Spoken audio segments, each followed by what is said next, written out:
Hello friends, जय माता दी। देखिए, आज हम माता रानी के लिए एक सुंदर सी ड्रेस बनाएंगे। तो चलो शुरू करते हैं। मैंने यहाँ पर नेट वाला फैब्रिक यूज़ किया है और गोल्डन लेस। अब मैं नेट के कपड़े को लंबाई में कट करूँगी और साथ ही एक और फैब्रिक को, जो अस्तर के काम आएगा। मैं अब बिना सिलाई मशीन के बनाने वाली हूँ। आप सोच रहे होंगे कैसे? तो सही सोच रहे हैं, सुई धागे से। तो देखिए, बहुत ही इजी तरीके से बना रही हूँ, देखकर ही समझ जाएंगे आप। आप तो जानते ही हैं, साल में 2 बार नवरात्रि मनाई जाती है और दोनों में ही माता रानी के 9 स्वरूपों की पूजा की जाती है। पहली है चैत्र नवरात्रि और दूसरी है शारदीय नवरात्रि।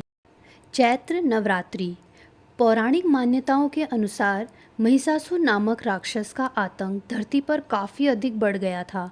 महिषासुर को वरदान था कि उसे कोई देव या दानव नहीं हरा पाएगा। महिषासुर के आतंक से हर तरह त्राहिमाम त्राहिमाम मचा हुआ था। इसके बाद सभी देवताओं ने माता पार्वती से उनकी रक्षा के लिए प्रार्थना किया। तब देवी पार्वती ने अपने अंश से 9 रूप प्रकट किए, जिन्हें देवताओं ने अपने शस्त्र देकर शक्ति संपन्न किया। कहा जाता है कि ये पूरी प्रक्रिया चैत्र माह के प्रतिपदा तिथि से शुरू होकर पूरे 9 दिनों तक चला था। मान्यताओं के मुताबिक तब से ही चैत्र महीने में नवरात्रि मनाने की परंपरा शुरू हुई। चैत्र नवरात्रि के 9वें दिन रामनवमी मनाई जाती है।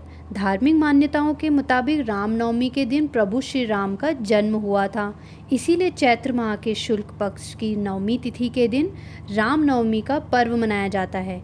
इस दिन भगवान विष्णु के मनुष्य रूप में धरती पर जन्म लिया था। अब कुछ बातें शारदीय नवरात्रि पर। पूरे देश में शारदीय नवरात्रि का पर्व धूमधाम और उल्लास के साथ मनाया जाता है। शारदीय नवरात्रि से जुड़ी पौराणिक कथा के अनुसार अश्विन माह में देवी दुर्गा और महिषासुर के साथ पूरे 9 दिनों तक युद्ध हुआ था, जिसके बाद 10वें दिन माँ दुर्गा ने उसका वध कर दिया था। शारदीय नवरात्रि के 10वें दिन को विजयदशमी के रूप में मनाया जाता है। कहा जाता है कि तब से ही 9 दिनों को शक्ति की उपासना के लिए समर्पित कर दिया गया। इसके अलावा अश्विन महीने में ही शरद ऋतु की शुरुआत होती है, इसीलिए भी इसे शारदीय नवरात्रि कहा जाता है। इसके अलावा शारदीय नवरात्रि के 10वें दिन ही भगवान राम ने रावण का वध किया था। धार्मिक मान्यताओं के मुताबिक शारदीय नवरात्रि में पूरे 9 दिनों के लिए माता दुर्गा धरती पर आती हैं। मान्यताओं के अनुसार धरती को देवी माँ का मायका कहा जाता है। माता रानी के आने की खुशी में दुर्गा उत्सव धूमधाम के साथ मनाया जाता है। चलिए अब माता के 9 रूपों के बारे में बात करते हैं, जिन्हें नव दुर्गा कहा जाता है।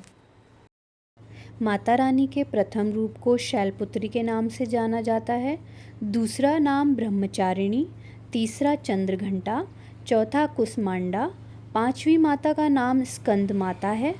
देवी के छठे रूप को कात्यायनी कहते हैं, 7वां कालरात्रि, 8वां महागौरी और 9वां स्वरूप सिद्धात्री के नाम से प्रसिद्ध है। आज के लिए इतना ही। माता रानी के नामों का रहस्य और उनको क्या भोग लगाया जाता है, ये मैं आपको अपनी दूसरी वीडियो में बताऊंगी। आपको मेरा ये सिंपल और इजी तरीका कैसा लगा, कमेंट करके बताना, और आप भी इस तरीके को ज़रूर ट्राई करना। मेरी ऐसी और वीडियोस देखने के लिए मेरे चैनल को सब्सक्राइब करना मत भूलना। यहाँ पर अब मैं माता रानी की चुनरी बना रही हूँ। मैंने प्लेन नेट फैब्रिक लिया है, उस पर गोल्डन लेस लगाकर उसे थोड़ा हैवी लुक दूँगी। देखो, माता रानी की सुंदर सी चुनरी बनकर तैयार हो गई है। जय हो माता रानी की।